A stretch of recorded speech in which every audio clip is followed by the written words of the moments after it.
Welcome aboard, folks. This is the Midweek Show. It is Wednesday. It is noontime here in our LA-based studios. It is 8 o'clock in the evening in our UK studios. You are on board with Andy and Amanda. I am Andy. And Amanda, just want to make sure. I had to check on that. You certainly are. Yeah, handy. I don't know about how handy. At least Andy, Andy. So, how are we doing? How's it going over there? How are you? Wow, yeah, I'm doing fine. Yeah, I've just been going over the craziness, darling, of the day in like news and stuff. It's just been so chaotic as usual. Like I say, United Chaos. Like, let's get into this because I know we've got a lot of stuff that we want to cover today, right? Yep. Okay, so I'll just get this little bit out of the way. So basically, it's still going on in Parliament with dear old Boris. They're still attacking him. And one of the people that's been on his side for so long, the cabinet minister or former cabinet minister, he literally dug into Boris Johnson today and said, in the name of God, go. So everybody's turning against him saying, get out. We don't want you in government anymore, doing what you're doing. Leave. We don't, you've been so irresponsible. I understand all that. Yeah, absolutely. The public is mad. The MPs are mad. Boris Johnson doesn't seem to think he did anything wrong, that it was a business meeting, even though they're in the one party, there was like people there having drinks. So yeah, it's not looking good. So that was that, and that's still ongoing, and we shall see what happens. But he's not looking like he's going to be going anywhere soon. And in fact, he's trying to win the public over by introducing little things. So, we've talked about the BBC license fee. You have to have a license just to own a bloody television and watch the BBC channels and stuff. Well, one of his little tactics, we shall say, to win the people over is he's frozen the price of the license fee. So it currently stands at £159. And he's freezing that price for 2 years. And then I think it's 2007 it goes under review again. Because the BBC have until 2007, but it's a royal charter thing, that's what they call it, and that's how they get their funding and stuff like that. So the government gives a certain amount of funding to the BBC as well as everybody paying for their license to fund it all. So they've got until 2007, but he's thinking of trying to scrap the license, okay? I don't think that's going to work, but we'll, try to win everybody over. And he's coming out with stuff like that and just trying to keep everybody happy. He's also now saying, and I'm assuming this is down to the statistics, let's be realistic here, that the face mask rules and the COVID passes that we have in England are due to end next week. So it won't be mandatory it's not going to be mandatory to have a face covering anymore. In public places, and the COVID passports as well are going to be dropped because people were getting so irate at the fact that they needed one to go into a nightclub, do certain things, and so he's scrapping that. And part of me thinks, is this another plea to win the public over so we have more trust in you that you're giving us what we want? Or is this just now strictly down to statistics because of the Omicron variant, reaching its peak? Sure. So you could look at it either way. As to what's going on there, but those are the two main things that he's kind of pushed across at the moment. And I came over some other little things. This I wanted to share this with you, Andy, because I found this so interesting. I used to be very interested in Anne Frank and her diary. Yes, I mean it's so funny you say that because I just started. I don't know what. God, we are on such a cosmic wavelength here because. I started looking into Anne Frank and the House Museum in Amsterdam. Even it's closed right now. You can't go to a tour. But you can do an online tour. Oh wow! For $8, a tour guide takes you through on he takes you on a video tour. And I was just started reading all about Anne Frank on the internet, like what behind the scenes, things that came up recently. I think maybe I know what happened. There was a CNN special or some type of, I think it was CNN, that went behind the scenes of Anne Frank and who really ratted them out. I think that's what probably motivated my sudden interest Yes, same with you, perhaps. I don't know, but go. Yeah. Go. It's just funny how we were both on the same wavelength there because we didn't communicate that between each other at all, and suddenly we're both like into that at the same time. And we've done that so many times about so many things. It's spooky. Anyway, go ahead. It is very, very cool. Yeah, I'm literally going to talk about the trails that they think they found the suspect after 77 years, and it was somebody from they think it was from somebody from Amsterdam, and they tracked it by using like algorithms and stuff on the computers to find the connections between all these different people that would have taken them, it's taken them thousands of hours to actually do it and make this connection. So somebody called Van der Berg had been a member of Amsterdam's Jewish Council, a body forced to implement the policy in Jewish areas. It was disbanded in 1943 and its members were dispatched to concentration camps. But they think that Van der Berg was not sent to the camp and was instead living in Amsterdam as normal at the time. And there was also a suggestion that a member of the Jewish Council had been feeding information. So it's just, I find that really, really fascinating because she's always fascinated me and her diary is so powerful. Yes. I remember us looking into it at school, and I remember seeing some sort of TV show that was based on her life, and I was absolutely stunned, marveled, and what a hero she is to so many younger people as well as older people. She's so inspiring what she went through, and her diary touched so many souls and hearts, and I just think, she's somebody everybody should look to and definitely read her diary because it's fascinating what they went through. And so I really wanted to bring that up with you, darling, and it's fascinating that you've been into that too. Yes, over the past 5-6 days or something. I mean, wow. Yeah. I mean, just been on my mind. I started like Googling and researching and looking and I don't know what it just was in my, I just sat down and I got Anne Frank, I can't explain why suddenly I would, because I remember studying Anne Frank as early in grade school or junior high school, and of course I'm Jewish and there's a history there as well, and then I remember seeing when I was a little kid the movie called a black and white movie called The Diary of Anne Frank, and it of course it struck me, and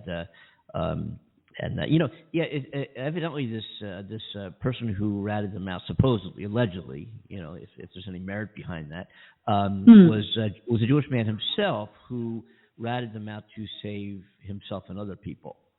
And he gave the Germans a whole list of people who were hiding in various places, evidently. Anne Frank's family being one of them. Anne Frank died of typhus. She wasn't killed in a gas chamber. Some of the other members of her family were, but both her and her sister were died of a disease, typhus. Right. Which is formed from things like body lice and just bacteria, and it just goes to show you what the conditions of what they were living in the concentration camp. Right. I don't know. I know. It's just hard when you think back. I mean, of course, there's 6 million Jews who were gassed and killed or put in ditches and machine gunned down. Horrific. They dug their own graves. There were 11 million people killed under the same manner. 6 million, of course, were Jews, and that's a big thing. The Holocaust is used to Jews, and I know I get the significance of that, being Jewish especially. But we also have to look at is 11 million people. Not just the 6 million Jews, but 11 million people. And how one human being could even fathom the idea of doing that to another human being is what just totally shocks me. And it's disgusting. Just unbelievable. I remember feeling so horrified by it all. Yeah, and I still am. And atrocities perhaps not as significant as the Holocaust, but there have been. I mean, we can look back as far back as the Armenians and the Turks and the in the Middle East today. I mean, these things are do you believe in my God? No, bang, you're dead. Do you believe in God? Yes. Do you believe in my God? No, bang, you're dead. I mean, there's been so so many atrocities and so many exterminations because of one's skin color, religious beliefs, or the group of people they identify with by leaders of various countries since World War II. You'd think that we would, at this point in time, that our society would have put an end to it. Yeah. There's the UN. There's also been, of course, you can go back and over the past several decades and look at UN UN has an army. So it's like a peaceful army made up of folks from around the world that go into countries after and try to maintain the peace. And try you used to see this news clips all the time. I haven't recently, but you would think that there'd be some kind of, after World War II, that would be the end of it, and it would never happen again. But it has, to smaller degrees. Yeah. But it's we're not talking 11 million people, but we're talking thousands and thousands of people who were killed because of what they believed in or the skin color. It just unbelievable. I know. Anyway, it is horrific. Yeah. It truly is. I want to. We've gotten calls, we get texts, we get emails on various subjects here and there, and also we look at what people are saying. We had this thing we were doing for a while. What the people say, and we kind of gather all these audio clips from TikTok and Facebook and other places, and put together a little montage, a little medley, if you will, of various audio clips. But I'm going to play one now that a young woman commented on America and where we are and what we're doing, and we'll talk about it just after we take a listen to this. Stitch this and tell me one system you think the U.S. does well, aside from the military. Because we can't give everyone health care. We don't have affordable housing. Not everyone has access to food. Public schools being funded by property taxes means that everyone has wildly different access to education and resources. Our criminal justice system is a joke. Police only solve a handful of crimes. They rarely prevent crime. And a lot of times they end up killing the people that they were sworn to protect and serve. The U.S. does not offer paid family leave, paid sick leave, let alone paid guaranteed vacation, so Americans have to grind 40 to 80 hours a week and call it the hustle, even though we're all mentally tired, emotionally drained, and just burning out. And we have whole cities in this country that still don't have access to clean water. What are we doing well? Interesting. Very true. Very true. It is true, and there's some of that we can parlay to your society in Europe and in UK. You have healthcare there. You have healthcare. Yeah. You have high taxes, but you have healthcare. And we talked, several times on the show. We talked about, if you get sick, something happens, you need to go to an ER, a hospital, bam, it's taken care of. You don't have to wait in line. People say, oh boy, government health care, you have to wait in line. You can never get an appointment. God forbid you need an emergency. You have to wait forever. Blah, blah, blah. That's not the case. That's not the case, right? If you need to go, God forbid, so to speak, if you need something to happen, if you need some kind of a medical treatment, you had some kind of illness and you need treatment, you'd be able to get it. Correct? It wouldn't be, sorry, you got to wait. No, can't see you today. Maybe a couple months from now, come back. It wouldn't be that way, right? It wouldn't, no. But unfortunately, I think with, how do I put this politely? The UK now having more and more wonderful people from all over the world join us and want to live here, where our resources are already strained. I think, I've said this before on a previous show, that we are so under pressure now with the NHS. Putting aside COVID, before this, we were so under pressure with the NHS because we've got more and more people waiting to see doctors, and to see a doctor now, the waiting time has increased. Like, I used to be able to make an appointment and see a doctor within a couple of days or the same day. Now I have to wait, unless it's something very serious. I say very serious. Actually, that's not true. I take that back. With the COVID situation, it's been a little easier, believe it or not, because of the filtering system that they've done. However, before COVID, I was waiting up to a week, 2 weeks to see a doctor. If it was something serious, they would try and get you into an emergency appointment straight away to see them within the same day, and then assess you and then go from there. However, going to a hospital, yes, you can turn up at a hospital at an emergency or whatever and say, look, this has happened to me, or my finger's hanging off, or whatever it is, I've been bit by a dog, and you will get seen, but you still have to wait. And there's been a lot of people complaining that, there's people gone in less serious injuries than somebody else, and they've been waiting several hours just to see a doctor or a nurse. And so it's been under a lot of strain, definitely. And so the NHS is been transforming, becoming weaker as time has gone on. A lot of people will put it down to what I just said, that we have a lot more people in this country now that are using the NHS. And, I think ultimately there was talk here that it was just all going to move to privatization and start having a paid healthcare service that we would have. So I think eventually it's going to move towards that. I don't know how long that's going to take, but I foresee it in the future, sure. And who knows what's going to happen with this COVID situation. I mean, like I said, this thing's coming to a peak now. Boris Johnson seems content that, we can take off masks now. He's warned that COVID's going to be around for a very long time. We have to get used to it. It's like the flu. However, that should slow down things on the NHS front and the health system with the amount of people going into hospital and stuff. So it should improve. But who knows what else is on the horizon? I still think they really want to move to a private healthcare system. That's it, basically, darling. Yeah, I wonder. Well, we have, there's a lot of people who need services, medical treatments here, who get denied them by their insurance companies. You've got these people with MBAs, and all so forth, making these healthcare decisions for on behalf of physicians and their patients, which I think is just so wrong. The whole medical community is a mess. It's a mess here. It's such a mess. I want to also. It's interesting. I forget where I found this because I've had it here for a while. I just never played it. We've played some clips by this incredibly brilliant comedian who's no longer with us by the name of George Carlin. And man, would he have a heyday today? He'd have a heyday today. Woo! Oh yeah, for sure. Wouldn't he though? So anyway, this is a tape. I'm just going to play this because it kind of compares left, right, and I want to.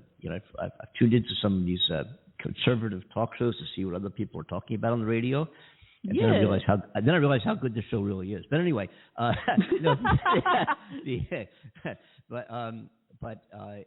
there's some that create this divide.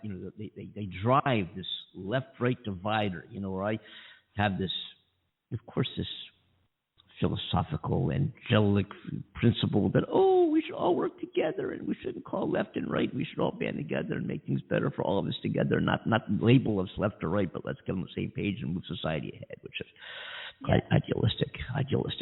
That's probably why I'm a folk musician. All right. Anyway, I want to play this. Carlin clip here, just a short clip, and we'll get back to it. Because I'm at heart a lefty. If I fell out of an airplane, I would land on the left side of that line. The difference I define the difference between right wing and left wing. People to the right of center. Well, let's start with the people to the left. People to the left of center, liberals, Democrats, populists. They're interested in people, human beings, and human values. People to the right of the line, Republicans and rich people and right wingers, they're interested in property, not people, and they're soulless. They're without soul. They don't really care. These Christians don't do Jesus' work, which is to feed the poor and take care of the ones who can't help themselves. That's what their Jesus said.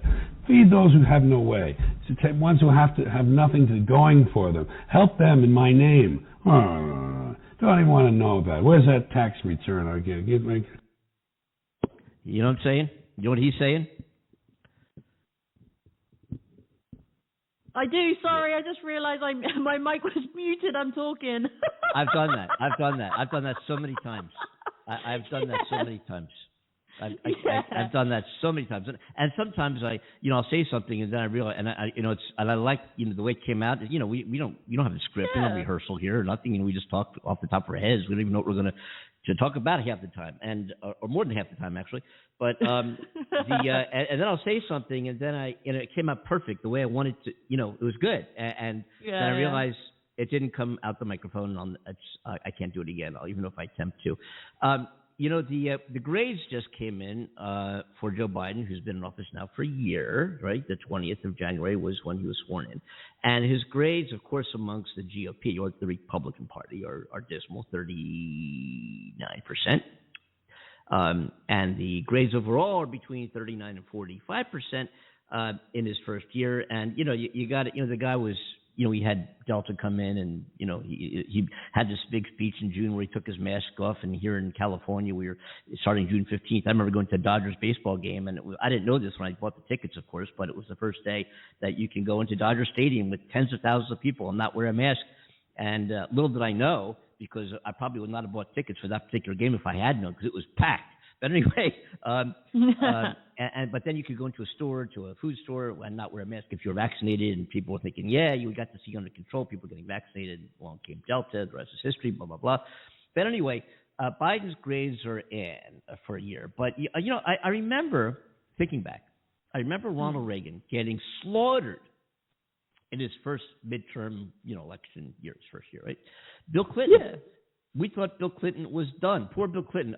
You might not remember this, but I remember this. Bill Clinton said, if you read the Constitution, the president is relevant. Yeah. Wow, that's how bad it got for Bill Clinton. Wow. Except, of course, he went on to win, and Reagan went on to win 49 states. And after a slow start, you could see the same thing about Barack Obama. 2010 was a nightmare. The Tea Party just completely overwhelmed them, and the Democratic Party. So, these grades are not great right now. But given everything you put in perspective, we got a long way to go. We truly do. We have a long way to go. We do. Yeah. But anyway, and then what else has happened here? It happened actually. We had this show Monday, which is a phenomenal show with the directors and producers and actors of the TV show Certifiable. Yeah. What a great show. So cool. Isn't it great? They're great too, right? But what I wanted to get in then, because we've been talking about we wanted to talk about, we had great guests on the show, and heck with whatever else we wanted to do, and I'm glad we went that way. But anyway, the Congress had recently issued subpoenas to a group of people, and you might know who that group of people is, but I want our listeners to try to recall around the world. Some of you probably from all over the world may have seen this, but of course a lot of us have seen it in the United States and continue to see it in the United States. The image of a speech from the craziest press conference that has ever been a press conference, with a guy named Rudy Giuliani, who is Trump's attorney. He gave after the election outside of a porno store and a flower store in Northeast Philadelphia. Remember, we talked about this at the time? Remember the press conference in front of the porno store? Right? I can't believe it. Remember that? So, and he would go. This speech went down as political history for something entirely unrelated to the spoken content of the event. Because I'm talking, of course, about what's on his face. Some refer to as an oil leak, hair dye, something. Those faces he made, the black grease running down his cheeks. You remember that? And that was the press conference at which, Trump lawyer, right? He was Trump lawyer. Mr. Giuliani appears to be sort of melting before your eyes. Like, I'm melting! Look what you've done! I'm melting! I know that is what you remember about that event. What did he say? Who knows? We don't remember what he said, but we remember those images, right? But none of us can ever forget it for the formal presentation by Rudy Giuliani and his legal team, because what he was doing was introducing other people to talk about how the election had been stolen from Trump. And Giuliani told reporters that at his hair dye press conference that Trump had won Pennsylvania, quote unquote, by 300,000 votes, Michigan by 50,000 votes, and he could absolutely prove it. Not that he had the evidence right then to show reporters that day, because he didn't, even though he broadcasted that he would, and that's why everybody showed up to the porno shop where he gave the press conference. But he would he would have the evidence soon. He'll have it soon, and everybody should get ready. He's going to have it soon. The evidence of all the corruption by the big city Democrats. All the big city Democrats. He knew crimes were committed, and you can smell them. Quote. I remember him saying that you can smell these crimes. And then another, who's that other, the woman? No. Sidney Powell. Oh my God. Yeah. I can talk about her in a minute. But anyway, Sidney Powell then took the podium and explained that the election had been stolen by communists in Venezuela, also Cuba, and also China, and voting machines that had been hacked by Hugo Chavez, who, of course, even though she said it's complicated, but he'd already died a long time ago. But somehow he hacked the voting machine. And then another Trump lawyer, Jenna Ellis was her name? I think it was Jenna Ellis, got up and yelled at the media, who were all there to cover their allegations, and she yelled at them for not covering their allegations. What allegation? Where's so? So also, and I'll get to my point in a minute here. Also joining them on stage with that event was a Trump campaign advisor named Boris Badenoff. And Boris, not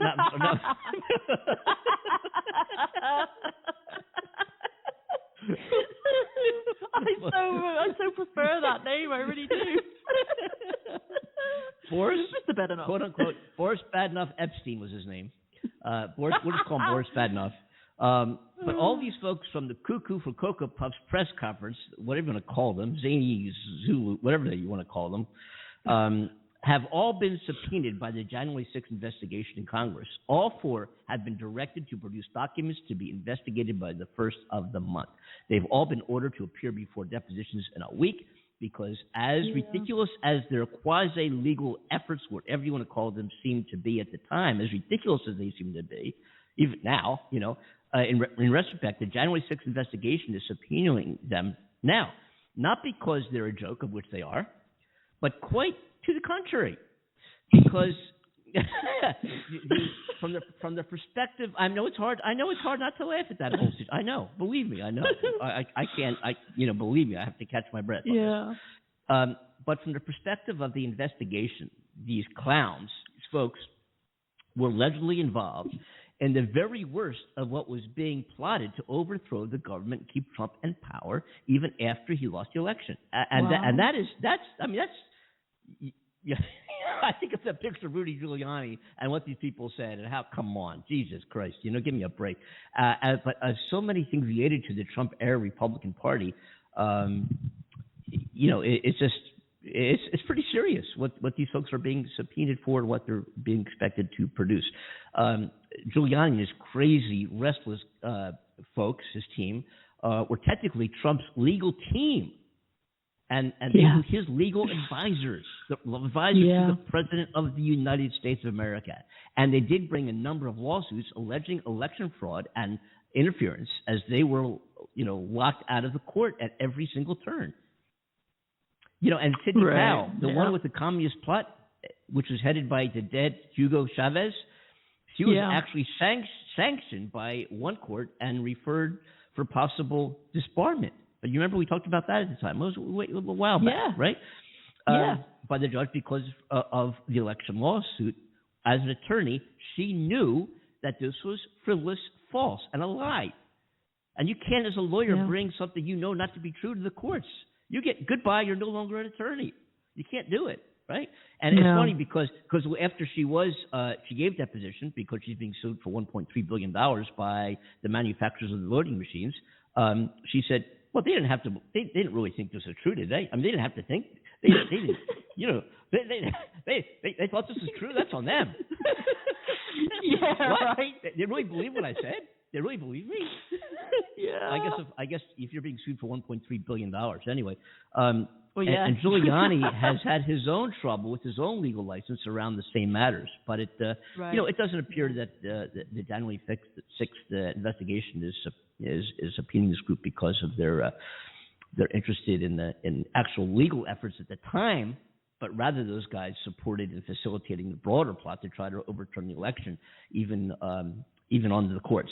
And this is there was a letter that if I could find that right now, I have to go look for it. Okay. There was a letter revealing incredible. Where's this letter? If I can find it here. Giuliani promoted claims the 2020 election was stolen and he participated in attempts to disrupt or delay the certification of the election results based on allegations. and I forget what that exactly was. I just remember. I'm not going to take the time to look for it. But anyway, so these guys, I go on and on, but these guys are being subpoenaed now, and they were part of a team that met before the insurrection, January 5th. They were all in this boardroom. They're passing memos and notes, which has now come to surface, and they're talking about this plot to try to get Pence to not facilitate the results of the Electoral College, putting Joe Biden in office. It's against the law, isn't it? Yeah. Yes. Isn't that against the law? It is. Yeah. Right? Oh, man. And I just can't believe that in this day and age, a sitting president, and then he's having these rallies. Oh, my God, he just had one in Arizona. I mean, he's still perpetuating. I was about to ask. Yeah, he had one on Saturday. Of course, his turnout's not what it was, Right. But he's still facilitating the perception that he won the election. To this day. Oh, man. I don't know. This man has me lost for words always, because I just don't see how he can keep pushing forward with this. I mean, I've been following Biden's tweets here and there on Twitter, and saying about in so many words that people deserve the right to vote and choose how they vote and blah blah blah blah blah. And I agree with him. And this whole thing is ridiculous. I'm on the side of Biden with this, unfortunately, guys. I say that unfortunately for those who disagree with everything Andy and I are saying. But I mean, which most people do. No. Well, yeah. No. I've tried to stay on the fence with it all. I have, because I'm one of those people who tries to see both sides of the coin. I like because I find that fascinating. I like to hear both sides as if I was judge in a courtroom, and make my own mind up without the media and everybody else telling me what to think and feel. I've always felt that way. So, to have this whole thing play out and how ridiculous it's been with Trump and what he's been doing, I understand his side of the story, sure. That's me sitting on the fence. However, this got to the point now where it's just like, I actually see where everybody is coming from with Biden and that side of things. Yeah, I've stepped over the fence now, and I'm stood on the side of Biden, looking over at Trump, thinking, dude, it's time to let this shit go. Oh my gosh. That's how it feels for me. And I've warned everybody before, and Andy knows I'm not huge on politics. I don't follow it to the finest detail. It's never been a huge passion of mine, but I do follow various things to do with politics. It's part of our lives. It's part of our system. We have to be aware of what's going on and stuff. So that's as far as it goes for me. Andy's got a huge passion for politics. He dives into it. He tries to understand it and find the truth for himself. And I admire that about Andy. And I love hearing everything that he shares with us on the show. So I learn a lot from Andy just as much as our listeners do. But, from hearing all of these things, I still side with Biden on this. And call me a fool if you like. I just think it seems very fair with how it played out, even though all these, allegations that Trump was coming forward with about how it's been corrupt and taken from him. But he's quite the showman, and we know this. He was going to play this card anyway because he doesn't want to lose. He hates losing. He proves it in his business ventures, with everything that he's done. And the way he presents himself, it's all there. It's all there. We don't have to look at those things. So, You're right. I want to play a clip by a guy named George Conway. And George Conway is an attorney, Washington, D.C.-based attorney. He was considered by Donald Trump at one time for the position of a Solicitor General of the United States and a post as the Assistant Attorney General heading the Civil Division at the United States Department of Justice. But he withdrew himself from consideration. He's a guest occasionally on MSNBC. He's the husband, some of you might know about him from Kellyanne Conway, the right-wing commentator, who's I think was Trump's campaign manager from 2016 election. Anyway, George Conway and of course Kellyanne Conway were opposite sides of the coin regarding their political views, but and have evidently very healthy marriage, which is terrific.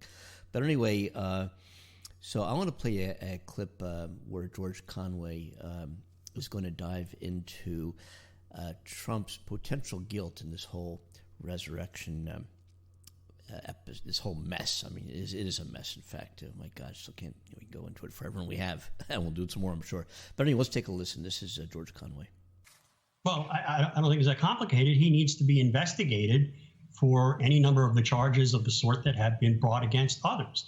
I mean, Judge Mehta in the District of Columbia called some of the people that he was sentencing, the people who walked into the Capitol on January 6th or broke into the Capitol, he called them pawns. And where are the higher ups, he was asking? Well, you know, they've gotten now with the Oath Keeper indictment last week, they've gotten to maybe the bishops and the knights. But they got a ways to go. They need to go up. And because they were all there, and they say this, these people, because of Donald Trump. Donald Trump started this all. He started it by lying about the election almost even before it happened. And he kept going. He was the one who basically told them to go up on Capitol Hill. And there are any number of theories by which he could be, you know, potentially held criminally liable for this stuff. I mean, Harry Littman, who you just had on, talked about 18 U.S.C. 1512 C2, which is the perfect fit for this. It talks about, you know, it criminalizes, it says if somebody should go to jail for not more than 20 years, if they corruptly obstruct, influence, or impede any official proceeding. And statute defines official proceeding to include a proceeding of Congress. And the judges in this district, in the District of Columbia, have held that an official proceeding of Congress includes the January 6th counting of electoral votes for the joint session. And so the question is, did he try to obstruct, influence, conspire to obstruct or influence or impede that proceeding? Yes, he did. Did he do it corruptly? Well, let us count the ways. He lied his ass off for 2 months about the election. That seems pretty corrupt. He tried to coerce his vice president into basically saying, wouldn't you like to have the power to not count these votes and you and I will be reelected? That seems pretty corrupt. These certificates that Republicans had prepared that were just fake electoral vote certificates. And those were part of, you know, those were a linchpin of the Eastman memo that was presented to Donald Trump or argued to Donald Trump. You know, did he have something to do with those? Did he know about those fake certificates? Sounds pretty corrupt. And frankly, when you're dealing with Donald Trump, you know, you ask if Donald Trump did X, you're bound to ask the next question, which is, did he do X corruptly? And, you know, sometimes like the answer is yes. It's a fair question to ask. And given the fact that what he was trying to do here, whether he was doing it corruptly or not, or with an intent to incite violence or not, he was trying to end constitutional democracy in the United States, which he was, you know, sworn to preserve, protect, and defend. There isn't a greater crime that could have been committed by a president of the United States. And what that calls for is, you know, and the January 6th committee is all over that. I hope the Justice Department is working its way to that. I mean, it seems to me that there should be, excuse the metaphor, a grand jury proctological exam of Trump and everybody he had contact with who had something to do with all of these efforts to stop the electoral vote from being counted or delay it on January 6, 2021. And for somebody to think that Trump is not at all culpable, had nothing to do with this, they're living in a false reality world. They truly, truly are. Anyway, let's talk more about Joe Biden's polls and his job as president, his first year. Anyway, I think we thought Bill Clinton was absolutely finished. We thought Barack Obama was finished. We thought Ronald Reagan was done. All at the same exact time of their time in office. And you look at Joe Biden, and you look at his passion, the first 6 months in office, his passion for absolutely eradicating the COVID virus by everybody get vaccinated, and and the Delta virus, we all knew there's variants spinning around, and suddenly the Delta virus came in, bam, slammed us, lockdowns, masks, schools online again, and then came more recently, what I had, I guess, was the Omnipod.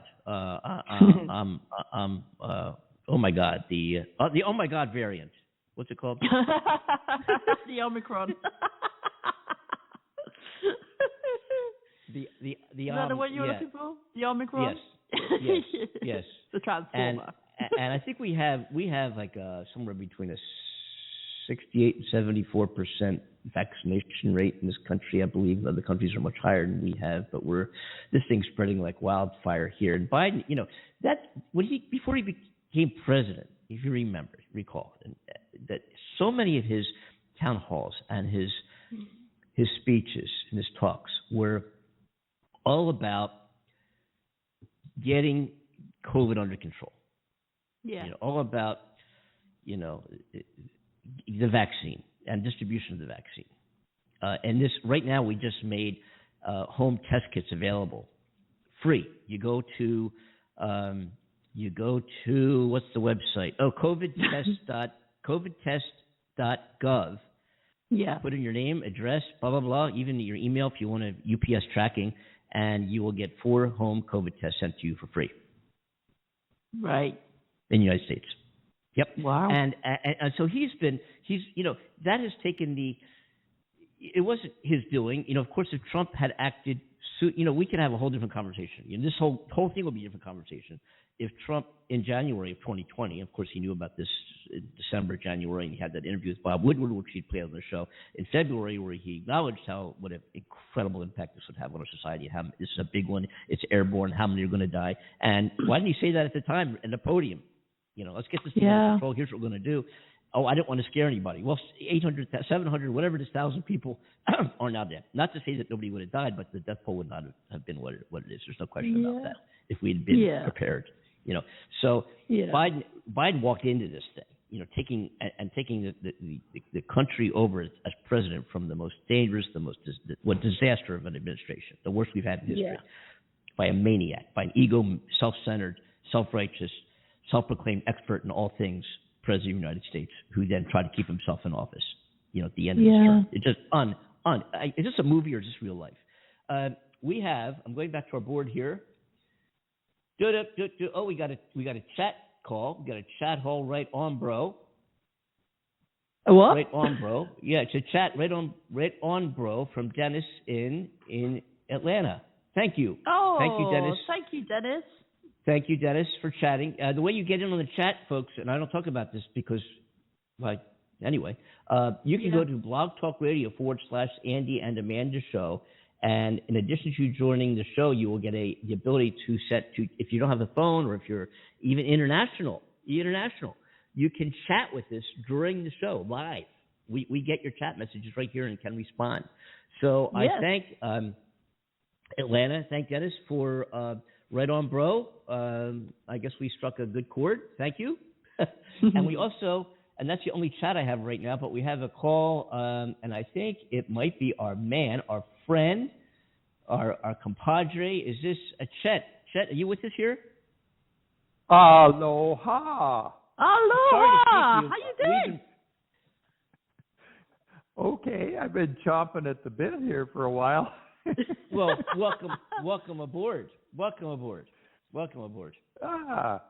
How you doing? Well, I'm looking at this sunny morning. We finally got some rain yesterday afternoon. Mm-hmm. Be heading up to town tomorrow after my car gets detailed to get a booster. Nice. Just in case. Good for you. Which booster are you getting? Are you getting the Pilsner or the Modelo? I'm probably getting the Band-Aid one, John and John. As a booster? Ooh. I don't know they had that as a booster. Yeah, they do. That's what I got originally, and that. I'll be darned. And you can get another one, and it is the booster. I'll be darned. But I mainly maintain social distancing and masking to try to avoid, during my gigs, getting it. Talking of which, boys, I wanted to actually mention this because I completely forgot that they were saying that if you've had a common cold recently, it will help with protection against COVID, which kind of makes sense, right? Because they did a small study, a small scale study, okay? And they published it in Nature Communications. And basically they took on, I think, 52 individuals who lived with somebody who had COVID, who just caught COVID. And those who had developed a memory bank of specific immune cells after a cold to help prevent future attacks appeared less likely to get COVID. I thought that was really freaking cool to think that, you know, if you've had a cold, it builds up part of the defense against COVID, which, again, seems logical to me. It says that COVID-19 is caused by a type of coronavirus, and some colds are caused by other coronaviruses. So scientists wondered whether immunity against one might help with the other. And the experts were giving caution that it would be a grave mistake to think that anyone who had recently had a cold was automatically protected, obviously. But it's interesting to see that they're finding out these little things as we move along, that a common cold can help with some sort of immunity towards it, which is great, I think, right? You two have gone so silent on me. Yeah. Made me nervous. That could be a potential hazard. I'm still recommending getting the vaccine, but, you know, I'm just saying. It's an interesting study. Yeah. You know what the man said, viruses is viruses. Yeah. Actually, it looks like some colds are caused by like saying other commonly implicated viruses include human coronaviruses, around 15%. Yeah. So if you get a cold that's one of those viruses and your antibodies are energized to go against coronaviruses, and then you're exposed to the COVID coronavirus, it would stand to reason that your antibodies are ready to try to fend it off as well. Yeah, absolutely. You know, I had the corona there. So they call COVID. Corona. Yeah. I keep Corona. I take a beer. You had anyway, Omnivision. I probably did. Version. I'm sure I did, because it's going like crazy around here. But it was, you know, we did a show during my COVID days. I made up a couple songs. It was kind of fun. Yeah. But it was a pain in the ass being quarantined. That got boring after a while. But the actual symptoms, I felt like minor crappy for a day and a half, maybe up and down. But just kind of crappy, a little bit crappy. You know, just thinking, you look at something that you wanted to do, and then you just didn't have the energy to do it. You just lay down and say fuck, you know. Ugh. But yeah, I've had worse colds. I've had far worse colds, and I'm just really glad that I was appropriately vaccinated and boosted, because I've got some bronchial issues and allergy issues, and who knows what could have happened if I wasn't. So, you know, and it just, you know, the almost 100%, with very, very, very few exceptions, almost 100% of hospitalizations right now unvaccinated, and the deaths are 100% unvaccinated. You know, who are dying directly as a result of COVID. That is, of course. The irony is, the shame of it is that we have the wherewithal and the ability to stop it. And people are so up on I don't want to get this back. You can't make me, my freedom, my choice. And it's Jesus Christ. Yeah. I don't know. I give up. It's difficult, isn't it? It really is. I mean, we've gone over this. That view is the right one. Yeah. Thank you, Dick. Definitely the field for the 2021 Darwin Awards is going to be very crowded. Oh my God! You know about the Darwin Award, right? Yeah. Oh my God, is it going to be? People who self-select to remove themselves from the gene pool. Yeah. They're going to commit suicide. Hey, you're using it. All right. Remember that clip? Hey, I'm sure you've heard, no doubt, over the pond there about Prince Andrew and what's been going on with him and the sexual assault case. Man, I feel sorry for Queenie right now, Britain's grandmother, because, you know, she's not only lost to Harry with moving to the US with Meghan, and the kind of issues been going on between Prince Charles and him, and all the stuff that Meghan's been coming out with. But now with this Prince Andrew facing a sexual assault case, that's been ongoing for a little while now. You know, she's literally stripped him of his title and everything. So he's now a member of the public. He's no longer allowed to be called His Royal Highness. It's kind of weird, actually. I was watching the videos on YouTube of him leaving the premises, and, you know, his facial expressions, how he looked, and, you know, all the stuff they were sharing about the family and stuff. It was, I really felt for the Queen at that point, because she just lost Prince Philip as well, and that's another blow, isn't it? It's just like she's had one thing after the other going on recently. Well, you know, so I kind of feel for her. Yeah, I do too. You know what they're saying here? The Japanese are involved here. Yeah. Oh, really? Okay. Can we ask China about that? Maybe we can. The Chinese? Yeah, exactly. China, can we ask you another question? We're always asking you, my darlings. Always. Yes. Oh, bless. Yeah, it's crazy. It's crazy. So I don't know. The one you really feel sorry for is poor Charles. He's been waiting 70. Prince Charles. He's been waiting 73 years to be king. Well, you know what they say. Just won't kick off. Yeah. You know what they're saying. Drank too much, and he wore sloppy clothes and spoke bad Russian grammar. Yeah. See? Yeah. You know, I've never Edward really taken VII had to wait 62 years, and Charlie's been going 73 years now. Yeah. And that would have tragic repercussions all over Asia and the rest of the world.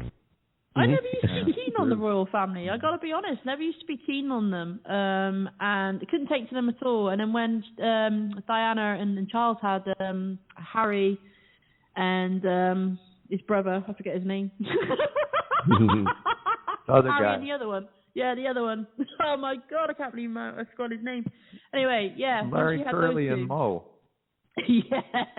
I kind of warmed up a little bit because I saw the effect that Princess Diana was having on her kids, and how she was raising them to be very humble and very thoughtful towards the public, and she was just a legend, and I miss her so much. I wish she was still part of she was still living and part of the royal family, because I think a lot would have transformed if she was still alive. You know, and then you got you've got the whole, you know, did Charles really ditch her for Camilla? And, you know, it was awful what she was put through. And that woman, I just wish she was still here, because I absolutely adored her. But her kids, wow, they've carried on her legacy so much. They both do so much for the community and for people, and they got biggest hearts, and I admire them for it. I really do. And I think the Queen is kind of warmed up over the years, and she's shown her vulnerable side a little more, and I think that's what swayed me in these past 15, 20 years to kind of, you know, warm up to them even more, and think, well, actually the royal family is not that bad. And you've heard all these conspiracies about the royal family and the bloodline and the weird things that they supposedly got up to, and you know, a lot gets thrown out there about them. But I think the public adore them more than they ever have. They used to have such a bad name, really, but now it's just they're seen as pretty much like everybody else. And I think they've proved that, and I think they need to do that, because with the royalty, it gets so hidden. There's only so much you're allowed to know about them, what goes on there. But they've actually shown how human they are, and that's a wonderful thing. And so, yeah, I admire them now. I'll probably get people listening to this thinking, really? They're pathetic. But, you know, it's my personal opinion. I like them. Deal with it. Did you watch that series, The Windsors? Nope. I didn't touch that. I didn't touch that at all. No. But it had a lot of value, apparently. It was pretty funny. Yeah.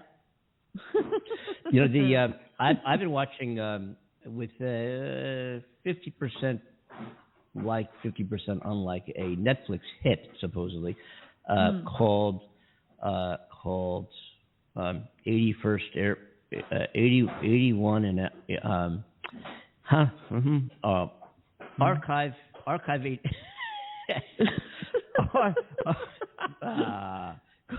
8 Archive 81. Archive 81. Okay. It's kind of like There you go. horror. It's talked about. It's on the internet. Getting all those blitzes everywhere. Archive 81. Oh my God! And it's about a guy who was a professional videotape restorer who gets recruited to restore a videotape. And I think there's Satan or a whole apartment building in New York and a big fire and all this stuff. And you're just gonna. I thought it was a movie. I thought it was going to be a one done movie because I hate watching series where you have to watch 8. I've been up to 5 o'clock in the morning sometimes watching these episodics. Okay, one more episode. Yeah. And this one I've been able to divide because I'm halfway enjoying it. It's actually, but you got to check out Archive 81. It is making the rounds. Also, there's another one, which was oh my God, this is actually very, very, very well done. A movie. This is a movie, not an episodic, on Netflix as well, called Never Look Up with Leonardo da Vinci. Yes. Yeah. Don't look Leonardo da Vinci. Was it? DiCaprio. Don't look up. Don't look up. Oh, who is it? Yeah. Leonardo who? Don't look up. Leonardo Don't Look Up, DiCaprio. Yeah. Don't Look Up. DiCaprio, Yeah, that's the one. Jennifer Lawrence. Yeah, that one. What's it called? Don't Look Up. With Don't Look Up. There we go. Oh, Never look down. so good. Don't look up. Yeah. Something like that. That was really, really good. That is I really good. enjoyed that. Yeah, Really I gotta good. say, It's sort of that about ranked pretty high. it's sort of about the House January 6th investigation. It is. Ah. And it's also about the environment. If you replace the comet Smoke with the screen. environment. Yeah. It's real. Yeah. It is so well done. Did you see the movie? I certainly did. I saw What it was as your soon thoughts? as I could. Yeah. I loved it. I thought it was great. It just nailed the absurd media in this country. And Yeah. Yeah, Meryl Streep was hilarious. I got to admit, she did it so well. I've always liked Meryl Streep. she was as an able to actress. channel Trump and Clinton. Yeah. I thought that was great. I know, right? Her I really son adore was it. kind of fun too. It was. I love the whole, I know they had the comedic sense about it, but I love the seriousness of the issue too, because that would be the average person's frustration, let alone scientists, approaching government and saying, look, we've got this serious issue. Yeah, the world's going to end, do something about it. But, I gotta say, Chet, the whole time I was watching it, my heart was kind of like racing. Because you could feel their frustration of trying to make this so serious. By the end of the movie, that was it. I was that knackered, I had to go to sleep. Well, I don't know if you've adrenaline. heard the backstory. The backstory from David Sirota. Yeah. He Oh, was, no, I've not heard that. If you want to share. Yeah, Hey, Andy, he you back? originated the idea. Yeah, I'm here. Yep. And he was friends with Adam McKay, the producer. And he said, we need a climate change movie, and they couldn't figure out how to do it. And Sirota finally said, how about asteroid going to hit the Earth? Yeah. And McKay said, that's it. That's our movie. And Right. so instead of directly trying to indict the media nonsense circus for burying climate change, as they are doing, they used the device of for sure meteor or asteroid actually going to hit the Earth, and then follow how our media would operate and our politics would operate under it. And then of course the Bill Gates character cashing in. Do you know there was a meteor that came 60 million miles, I think it is, of Earth yesterday afternoon, 4 o'clock I think Eastern time, and that was the closest one. And that was the closest one in 139 years. The last one was, I think, 600,000 miles away. Wow. But that would be, there really is a Department of Planetary Defense that actually does exist. Yes, I can imagine. Yeah. Combat a invasion of meteors. Well, it makes sense, events. Right? Considering how much we have flying towards us all the time. Yeah. Excuse me, bullshit, of course. Every day. Can you imagine having that as your gig? You get a paycheck every week, and you sit and you work for the Department of Planetary Defense, waiting for and that's what you do. You sit at the screen, you look around, and I guess you go to happy hour after you're done, do it again next day, and then you retire and get your pension. Yeah. Nope. No asteroid. Nope. Happy hour. You know what? It'd be so cool, though. I wonder how you get that gig. I wonder if they're hiring. You know that movie, Contact? Did you ever see that movie, Contact, with Jodie Foster? I'm sure it was great with Jodie Foster. That was one of my favorites. And the job that they have, although it looks quite boring to the average person, I find that so fascinating. That they're looking out into the deepest depths of space to see what they can discover and what's new and what isn't, and how they can learn the scientific data behind stars and planets, and it's just incredible to me. It's mind-blowing. And that Carl movie. Sagan wrote the book. Yes, an amazing one, and she played such an amazing part. The whole thing with the being in front of a judge to try and determine whether her experience, whether she really left, and they were telling her that she never left at all, was just incredible. Absolutely incredible. Just, I loved it. It was great. One of my favorites. I love all this. I'm a big astronomy buff and space program buff, and Elon Musk buff, and Mars and the whole thing. I'm all for it. Just since I was a kid. I mean, I never remember not being. As a young, very young, single-digit age, I used to sit outside or stand outside with my reflecting telescope and draw pictures of the images of at the time Jupiter was thought to have 12 moons, and I used to draw the pictures what I saw on my telescope and make predictions as to where the various moons would be at different times of the year. Just on my own, just as a 9-year-old, And I remember thinking at 12 years old, going down where we had the Frank Institute in Philadelphia with the rooftop observatory and a planetarium. And I would, at that time, at 12 years old, you could take the bus downtown safely and walk to the Frank Institute and back to the train. And my parents would let me go, and I would just be so. I used to go to the astronomy department to look at the pictures, and just such a. I wanted to be an astronaut. I really wanted to be an astronaut and or a pilot, and pilot was easier. So I did that. Ooh, but 20 seconds remaining, my sweetie pie. Oh, so I guess we got to go. I cannot believe we've come to the end of another show. Time has flown so quickly. I've really enjoyed myself. It's been a great show, hasn't it, Andy? Yeah, unbelievable how this hour comes and goes, isn't it? It's amazing. It really is. Such a pleasure. Always great working with you, Amanda, on the Andy and Amanda show here. But on that note, I will do my usual sign-off. I want to say on behalf of Andy Kimball in California, Hollywood, myself, Amanda Love, here in the UK, thanks to Chet Gardner for calling in all the way from Hawaii and joining us the way he does. You're a legend. Thank you so much to you guys, the listeners. Truly, without your love and support, where would we be, eh? We'd just be some fools sat here talking on this radio about anything and everything. We'd probably still be having a good time, but, it makes it worthwhile if you're listening. But take care, have a great week, and join us again on Friday's show. We love you. Keep smiling. Speak to you then. Bye.